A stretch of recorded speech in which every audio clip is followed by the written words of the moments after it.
Good morning, everyone. Welcome to Namaste, Lake Chapala. Welcome to the experience of Namaste, which we all join in wherever we are around the world. As I mentioned a moment ago, today is the first Monday of the month, which means it's Monday.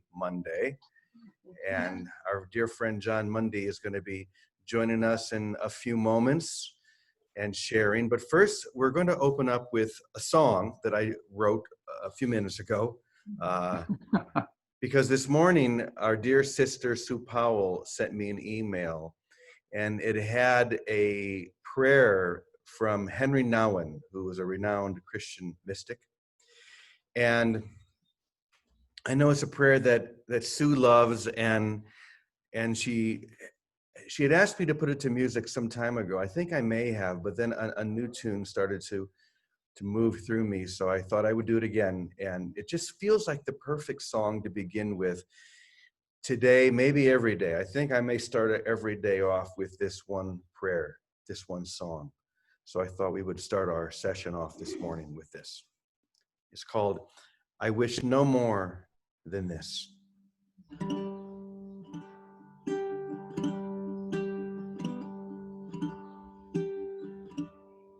Father, I abandon myself into your hands. Do with me what you will, whatever you command. I am grateful for whatever you may do. I am ready to accept it all. Let your will be done to me now, and all creatures will answer your sacred call.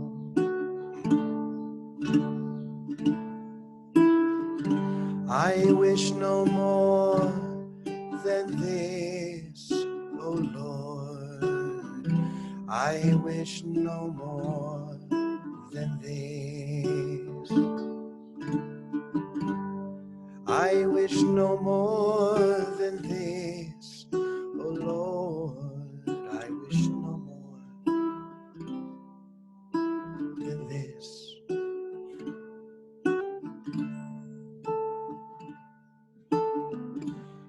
Into your hands I commend my soul, with all the love of my heart.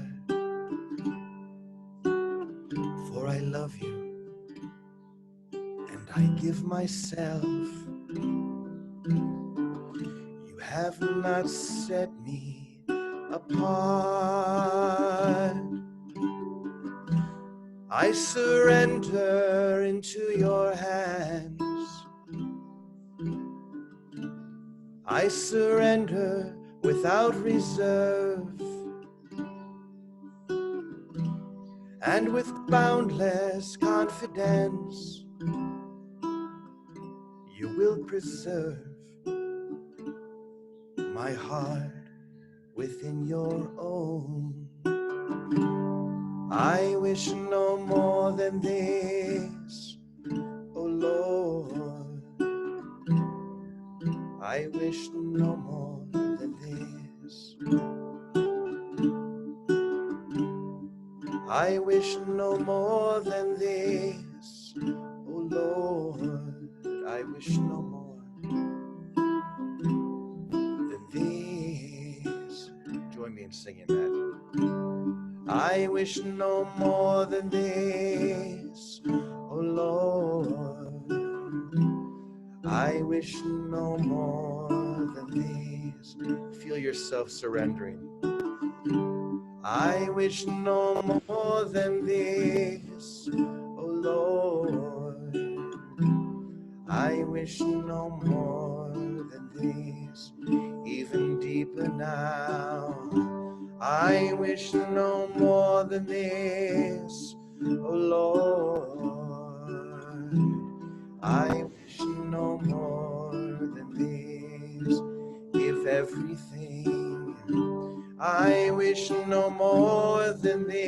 this, oh Lord.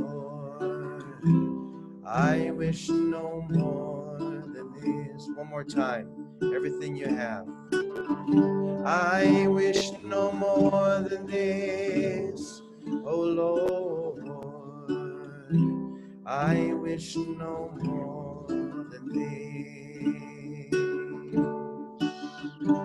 I wish no more than this, oh Lord. I wish no more than this.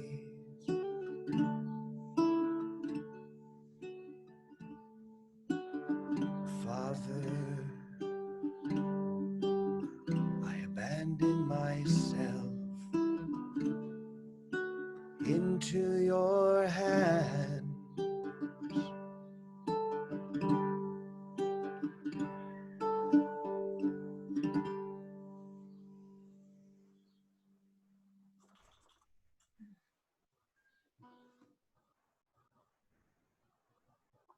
It's a beautiful prayer. I wish no more than this, a single desire. This is the only thing I want. There's nothing else. I can't add anything more to all that is, to everything. I can't increase everything. I can only allow. There's pretty much a summation of everything we share here every day, isn't it? I just need to give everything to that one thing. To stop thinking that there are so many other goals, so many other things that I need to accomplish. There's only one, and I surrender to that. How simple. It makes it very simple, doesn't it? Isn't that what we need? Is for the truth to be simple so that we can simply relax? Well, in a moment, we're going to hear what John has to say about that. But I thought I would begin with our little selection for the day and let that be our guide into that everything, into that experience of oneness. Here we go. My idea, remember, this is you speaking to you, essentially. My idea is unfolding perfectly. For where I am, you will forever be. Once again, my idea is unfolding perfectly. For where I am, you will forever be. The idea I claim cannot leave my mind, and since you are in my mind, you are safe and protected from all the strange ideas you use to cover or deny mine. All of those strange ideas. But what has never begun can never end. I like that. And that is why your pointless attempt to see apart from me must ultimately end in light. That is a very powerful statement, so let me say it one more time. What has never begun can never end, and that is why your pointless attempt to see apart from me must ultimately end in light. In other words, the dream ends.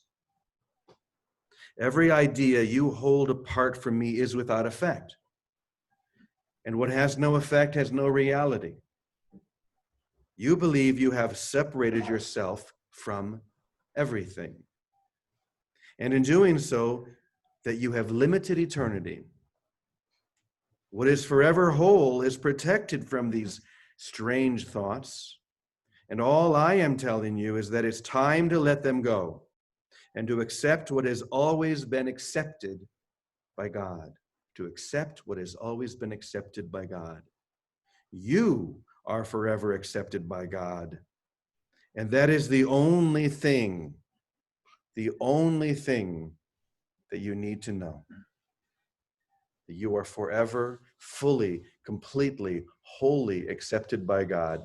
Now, if you would only wholly, completely accept yourself as that. Once again, how simple. So I'm going to go ahead and turn it over to our good brother, John, and ask him to go ahead and just wherever that takes him, we would love to hear. Good morning, brother. Good morning, brother. So where were you reading Oh, from just John, now? did you unmute yourself, or is it? Oh, no, hold on, it's me. I I'm was on unmuted. the Bluetooth. Let me see if I can get back on. I'm unmuted here. Something is wrong with the Bluetooth. Did you turn off Are you hearing the me? thing when you turned it? Hold on one second, John. It's not letting me connect. John. Okay. All right. We can hear you, John. I thought, I'm unmuted here. Okay, It's just Jimmy that can't hear. I can hear you now, but we're not connecting to the, good, everybody can hear but me. Isn't that how it always goes? Right. Let me According just, to that song that you microphone. just sang. I'll just put the microphone up to the computer. Go ahead, John. Okay. So tell me what you were, where did you read that from? Okay, so we started a couple of months ago looking at the book, The Universal Life, or The Impersonal Life. Impersonal. And then as I thought I was just going to renew the language, it became something else. So this is a book that I'm writing called Personal Light. Okay, so but you're bouncing it off of Joseph Benner's book. Not really, not at this point. It started off that way, but not any longer. Okay, well that's good. And I guess everybody knows about Joseph Benner's book, right? The Impersonal Life. Yes. Yeah, it's an exciting prelude to the Course in Miracles. There's a lot of prequels to A Course in Miracles. Jesus has never stopped speaking. How else can we say that, right? And continues to do so now. Back in, I guess it was, I think,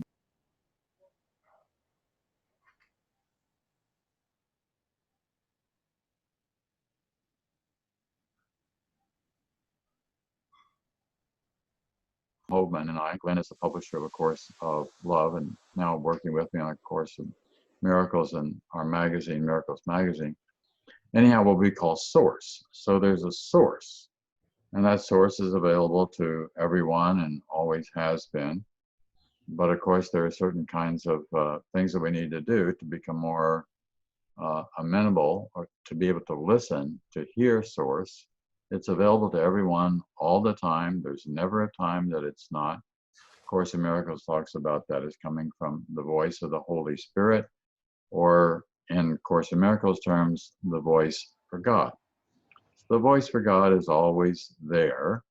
So what does it say on the first page of the Course in Miracles? The purpose of the Course is to help us to remove the blocks to the awareness of love's presence. And we have to remove the blocks to the awareness of love's presence because we have literally set up an interference pattern. And the interference pattern is this thing that we call an ego. And the ego is this thing which creates its own program and has its own motivations and desires and goals and things that it wishes to see and do within the context of the world. It's very much identified with these bodies that we have, because we're very identified with these bodies. We do tend to think this is who we are. And the Course is so very, very, very clear that you're not a body. You could say that in a very temporal kind of way, we are using the body. The question is, who uses the body? Does the Holy Spirit get to be the director, or God get to be the director? We call it God's plan for salvation, so that's GPS, God's plan for salvation. Do we follow that? Do we hear that? Do we understand that guidance? Or are we relying on this other thing that we literally make up? That's the difference, of course, is between things of this world and things of God's world. Of course, things of God's world are part of the creation, right?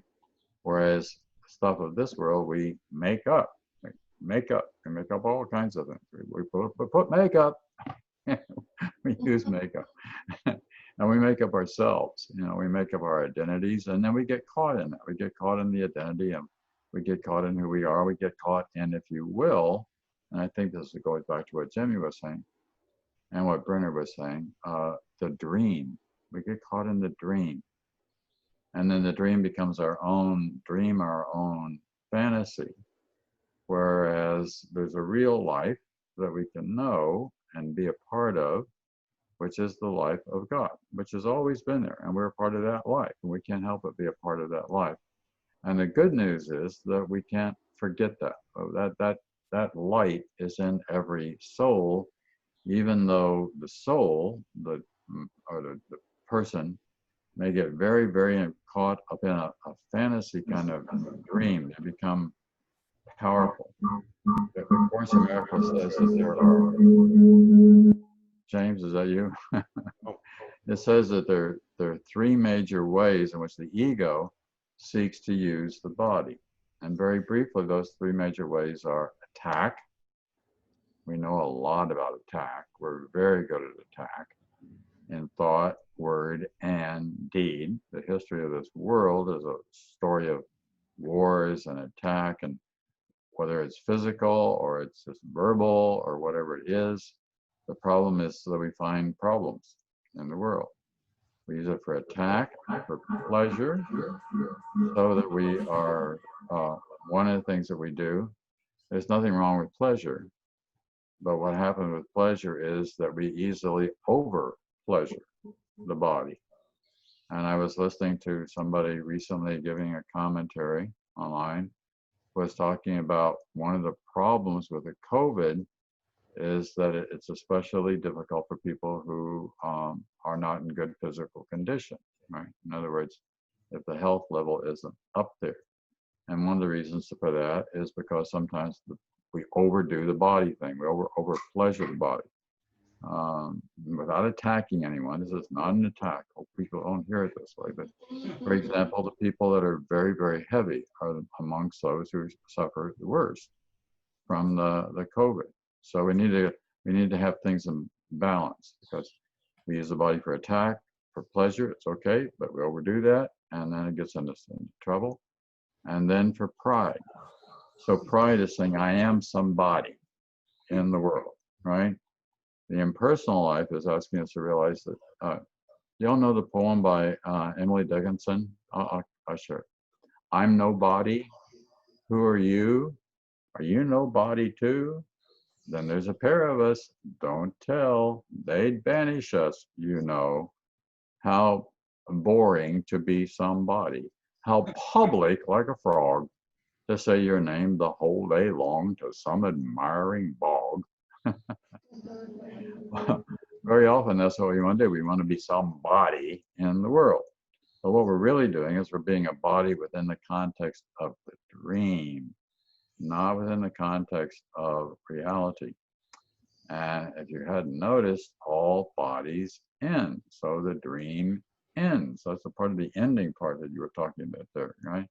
So, and what ends in light, right? So the dream disappears, and when the dream disappears, we get to remember something about who we are as the true self, that I am, that we're talking about in the impersonal life, who we really are in truth, right?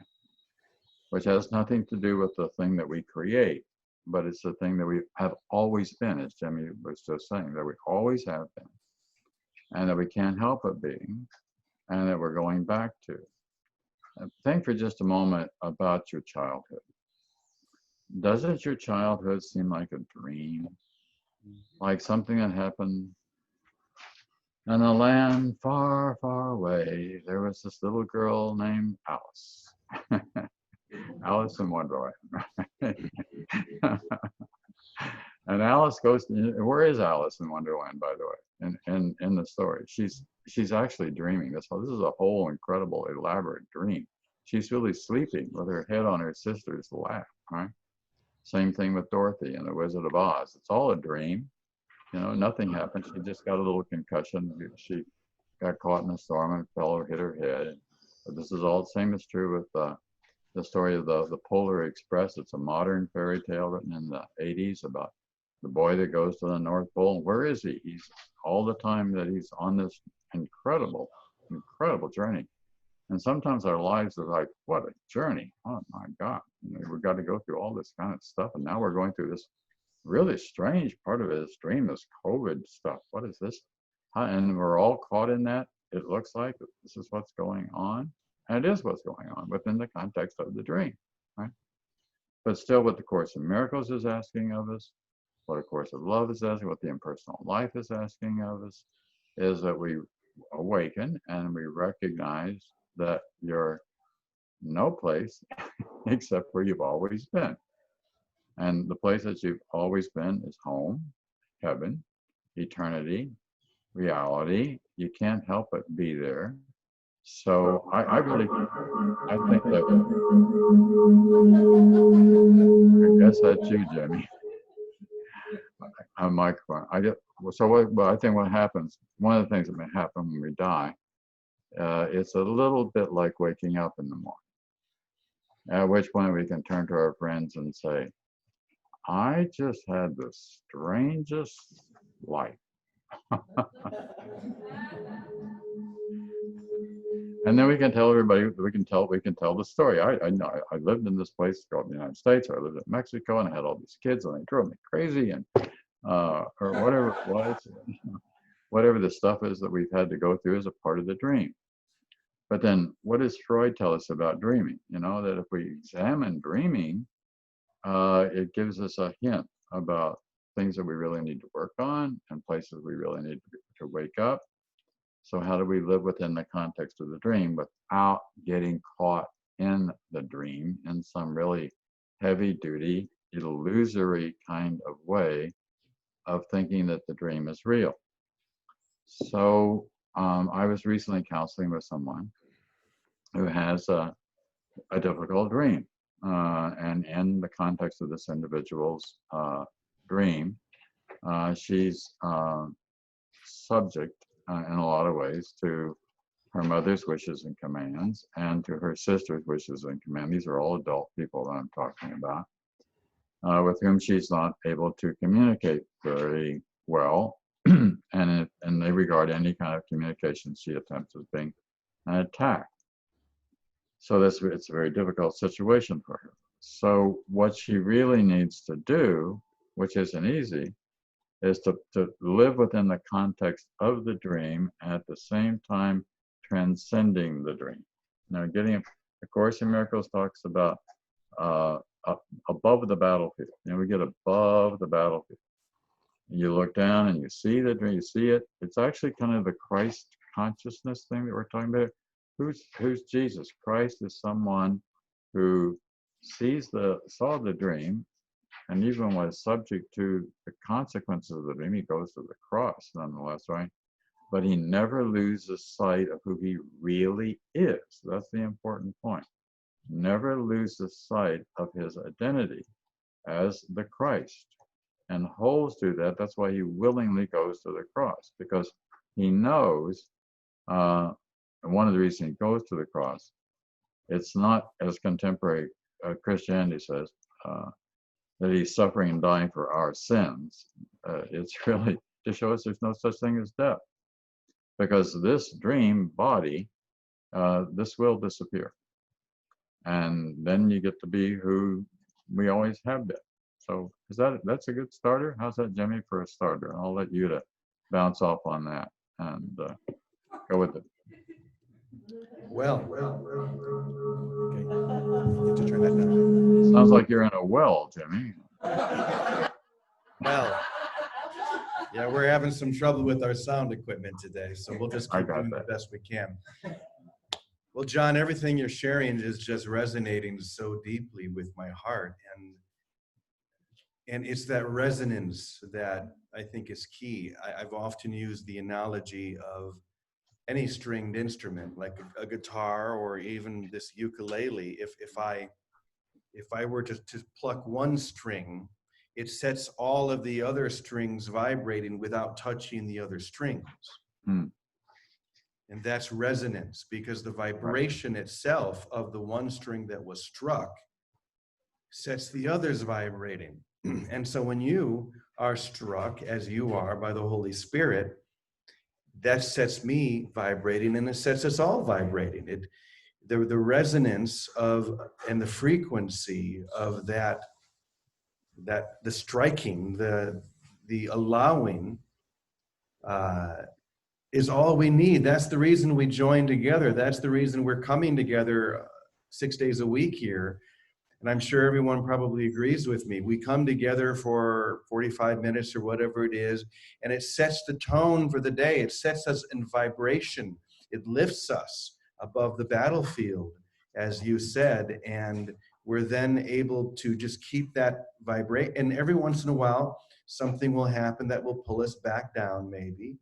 Or the analogy we've been using, which Christina used a couple of weeks ago and Vicky has used many times, the condor that can get right up there into the current and can soar without flapping its wings for, what did she say, 100 miles if it wants? That a condor, if it catches the current, can soar for 100 miles without ever efforting. And if it comes out, then it must effort. Look at my fingers. This is a great analogy. It must then effort to get back, back into the stream, back into the current. And that's all we do every day. And that's why we love to have you come, John, is because you're saying the exact same thing that's said here every day, but from the unique perspective of John Mundy. And we're going to hear it in a slightly different way, because the way that the consciousness of John Mundy expresses is different than the way I express it, or Vicky, or anyone else. And that's beautiful, isn't it? It's so beautiful to have these different angles of the same single truth, the same reality, because we're all going to hear it in a different way. Now, that's not proof of separation. That's just proof of the dream. And yet I like the fact that when you share, John, it deeply impacts me. So keep going. Well, maybe I could do some. By the way, do you all? I was saying about the impersonal life a little bit. Do you all know? Do you know about the correlation between Elvis Presley and the impersonal life? No. Elvis Presley loved the impersonal life. He bought hundreds and hundreds of copies. Wow. And he handed them out free to all of his associates and people. And there was a copy on him at the time he died. Wow. Isn't that interesting? That's very interesting. Yeah. Right. I mean, he was searching and kind of got it, and, but I mean, he was living the dream, right? Yes, but, he was. But the dream, as often happens with really famous people, by the way, you wouldn't want to be famous. I mean, really famous people have very difficult lives, because they're out there in front of everybody all the time. And poor Marilyn Monroe is one that go on YouTube and watch this piece from Marilyn Monroe. It was called the Last Interview. Anyhow, this was made 2 weeks before she died by either Look magazine or Life magazine, an interviewer, and it was filmed. And what she says in that is that she does not know who Marilyn Monroe is. She says, it's make-believe, isn't it? She said, Hollywood made this up, but it's not me. I don't know who it is. He says, I'm not a sex goddess. A sex goddess is a thing. I'm not a thing. I'm a person. I'm just Norma Jean. And she's crying when she said, I'm just Norma Jean. Yeah, so she was caught, but she was caught in the illusion. And the whole world supported the illusion. The whole world went along with it, All the soldiers and all had pennants of her all around, all that sort of stuff. But it wasn't her. It was just a dream. But she got it. She got that it wasn't real, but she didn't know what to do about it. She didn't know how to get out of the dream. What's good for the rest of those of us who study the Course of Miracles, the Course of Love, or in personal life, it says, no, there's a way to live just in peace in the world, just being who you are, but holding to the memory of the truth of who you are as a real true, the true self that you really are as a child of God. That's who you really are. And then without getting caught in the world, without letting the world dominate your mind, or without, my wife, who's not an active student of the Course, says that her favorite line from the Course is, let him be what he is, seek not to make of love an enemy. Let her be who she is. Let the situation be what it is. And it's just like we get so attached, we get so plugged in, and we get upset about things or discouraged, or yeah, and it's only because we're plugged in. You know, we have to let the world be let the dream be what it is, and see it. And of course, we have to react to it, but we don't have to get plugged into it at the point at which it takes the peace of God away from us. One of the things that I like to say with all the students that I work with here in New York and now everywhere is don't let anything take the peace of God away from you. Just don't let anything. If you see some disturbance in the force, you know, you don't let that disturbance in the force take the peace of God away from you.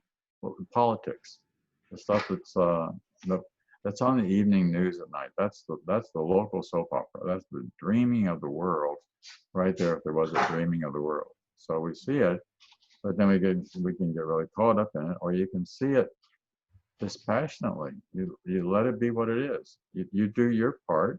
You try to avoid the COVID, for example, but at the same time, you don't go gossiping about how awful the situation or anybody that's on there as well. So let me just see if anybody wants to respond to anything, Jimmy, or that'd be John, I wanted to say one quick thing about your story about Maryland. Yeah. And it struck me that what happened to Maryland is what we do to everyone and to ourselves as we Yes. impose. In her case, it was imposing the character of Marilyn Monroe over Norma Jean. Right. And she was just Norma Jean. And yet Right. everyone saw her and imposed upon her an image and an icon of something that was not real. Right. Something that was made up. And we do Right. the same thing with each other. I'm imposing the idea that I have of Beth or of Ravi, and I'm using that to not see them for who they really are. And that's maddening, as you said, for anyone. Jim Carrey once said, I wish everyone could be famous so that they could realize that it's not that great. Yeah, right. It's really true. It's kind of like whoever somebody, once the novelty of the thing is worn off, then it's not that great. In the beginning, it's kind of exciting. Oh, that's like that. But then, you know, once you can't walk down the street without people recognizing who you are, now you're in trouble. Well, it just goes to show us that, yeah, that nothing in this world is ever going to satisfy us, including the pinnacle of great fame. Oh, yeah. Everyone knows who I am. Everyone honors who I am or how I'm showing up or what I'm doing, what I'm producing. Everyone loves it. But even with all of that, we're still left empty. It may satisfy us for a moment. It's exciting for a little while. But you find with characters like Marilyn Monroe, like Jim Carrey, these people who have achieved, look at Michael Jackson, people who have achieved great fame, and they're empty and they're lost because even that, the pinnacle of the dream, has not satisfied.